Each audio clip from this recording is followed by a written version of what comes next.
DNR company के vice president Ranjan Singh है हमारे साथ बातचीत के लिए। आपको बता दें, सुपरटेक एमराल्ड कोर्ट ने अपना सेफ्टी ऑडिट कराया था। 50 मीटर दूरी के दायरे में जो भी टावर्स आ रहे थे उनका स्ट्रक्चर ऑडिट जो है वो डीएनआर कंपनी ने ही किया था। अब उस डिमोलिशन के बाद एटीएस में भी कुछ क्रैक्स की शिकायत है, जिसका सेफ्टी ऑडिट डीएनआर कंपनी ही कर रही है। इनके सीधे वाइस प्रेसिडेंट के पास चलते हैं और बातचीत करते हैं, जानते हैं अब तक क्या कुछ निकल के आया है। 28 तारीख को डिमोलिशन हुआ था। सर, किस तरीके से आप लोगों ने प्री और पोस्ट में क्या फर्क देखा है? एमराल्ड की पहले बात करेंगे हम लोग। क्या कुछ फर्क देखने को मिला है? क्या कुछ हेयरलाइन क्रैक्स भी देखने को मिले हैं टावर्स में? ये this work was started last 6 month before. 6 महीने पहले ये वर्क हमें RWA ने अवार्ड किया था और उस टाइम से हमने इस पे स्टार्ट किया था अपना जो भी है। पहले विजुअल इंस्पेक्शन कंप्लीट किया गया, हमारी टीम आई और विजुअल इंस्पेक्शन कंप्लीट करने के बाद फिर हमने रिकमेंड किया था इसमें NDT टेस्टिंग वगैरह, ताकि हम फाइंडिंग कलेक्ट कर पाएँ कि क्या प्रॉब्लम है एक्चुअल। NDT मीन्स की नॉन डिस्ट्रक्टिव टेस्ट होते हैं लाइक एक्सरे। तो उस टेस्टिंग के बाद बहुत सारी इन्फीरियर क्वालिटी की प्रॉब्लम्स थी इसमें, जो ग्रेड ऑफ कंक्रीट और रिइंफोर्समेंट, रस्टिंग प्रॉब्लम। 50-55 पिलर जो है वो मेजर जर्जर थे कुछ।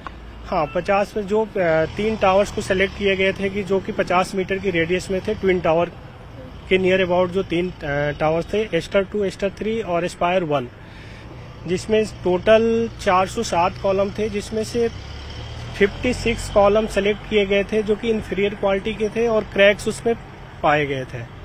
उस कॉलम को इमीडिएट डिमोलिशन से पहले स्ट्रेंथनिंग रेट्रोफिटिंग हमने प्रपोज किया था कि बिफोर डिमोलिशन ये वर्क कंप्लीट होना चाहिए, नहीं तो जो भी वाइब्रेशन जनरेट डिमोलिशन की वजह से होना था, जो आपके एडफिस जो डिमोलिशन कंपनी है जो एडमिट की थी कि आपके लाइक 3 के रिएक्टर्स पे वाइब्रेशन जनरेट होंगे, तो उस केस को देखते हुए, उस वाइब्रेशंस को देखते हुए हमने जो वर्कआउट किया था टेक्निकली, उसमें ये था कि इस कॉलम्स को, जो डिफेक्टेड कॉलम्स है उसकी मरम्मत इमीडिएट रिक्वायर्ड है।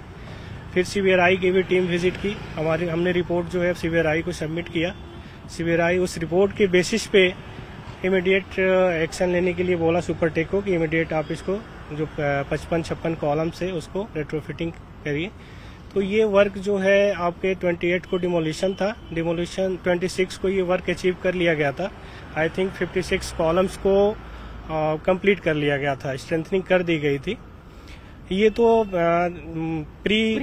पोस्ट में क्या हुआ डिमोलिशन के बाद? हम आज आए हैं डिमोलिशन के बाद, आज हम विजिट कर रहे हैं। हमें RWA ने इन्फॉर्म किया कि कुछ प्रॉब्लम्स ऑब्जर्व हुए हैं आफ्टर डिमोलिशन। तो अभी हमने विजिट किया, जो 50 मीटर के रेडियस के कॉलम्स थे उनको विजिट किया, तो उसमें कुछ 5-6 कॉलम्स हैं जो कि जिसमें हेयरलाइन क्रैक्स फाउंड किए गए। फर्दर इसको प्रोसीड करने के लिए और डिटेल स्टडी करने के लिए हमने रिकमेंड किया है कि इसको एक फिर से टेस्टिंग, पोस्ट टेस्टिंग कराई जाए कि क्या प्रॉब्लम है, किस वजह से ये मतलब बहुत चिंताजनक बात तो नहीं है। नहीं, देखिए बहुत चिंताजनक बात नहीं है, क्योंकि माइनर क्रैक्स है, माइनर हेयर क्रैक्स है। ये इसको रेट्रोफिट किया जा सकता है, इसकी मरम्मत की जा सकती है, बट वो कितना डीप है वो आफ्टर टेस्टिंग ही कुछ कह सकते हैं कि जो क्रैक्स है वो कितना डीपली अंदर तक वो क्रैक गए हैं। बाकी मेजर प्रॉब्लम्स नहीं है इसमें। ATS में मेजर प्रॉब्लम्स फाइंड आउट हुए हैं, बट उसके इंस्पेक्शन अभी चल रहा है।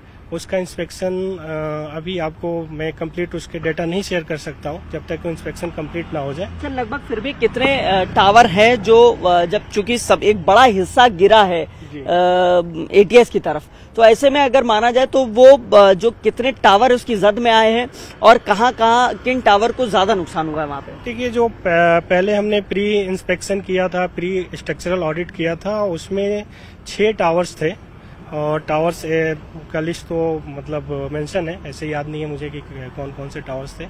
मैं इंस्पेक्शन में खुद भी आया था, मैं अपने टीम के साथ खुद भी प्रेजेंट था। CBRI की भी टीम प्रेजेंट थी उस दौरान।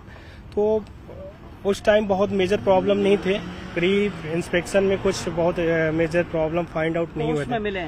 पोस्ट में कुछ क्रैक्स मिले हैं कंपेयरिंग टू, हम अगर इसकी बात करें आपकी एमराल्ड कोर्ट की कंपैरिजन में, उसमें कुछ क्रैक्स मेजर्स मिले हुए हैं, जिस पे हम वर्किंग कर रहे हैं। अब वो आफ्टर टेस्टिंग वो क्रैक्स किस टाइप के हैं, कितना रेट्रोफिटिंग की रिक्वायरमेंट है, उस डैमेज को कैसे कंट्रोल किया जाएगा फर्दर, वो उसकी स्टडी चल रही है। जिस तरीके से एटीएस की आई है, पिलर्स में बड़े डीप क्रैक्स हैं, पिलर्स में, कॉलम्स में, नीचे बेसमेंट में, घरों में भी कुछ क्रैक्स की भी तस्वीरें सामने आई हैं, जिस तरीके से रेजिडेंट ने शेयर किया। तो क्या कितने वक्त में आप लोग रिपोर्ट तैयार कर लेंगे और उसके बाद उस पर काम शुरू किया जाएगा? ये रिपोर्ट के लिए टीम गठित की जा रही है और वो 2-3 दिन में मोबिलाइज होगी team. With in I think 10 दिन लग जाएंगे रिपोर्ट प्रिपेयर करने में कंप्लीट। रिपोर्ट सब तैयार होने के बाद किसको सौंपेंगे आप लोग?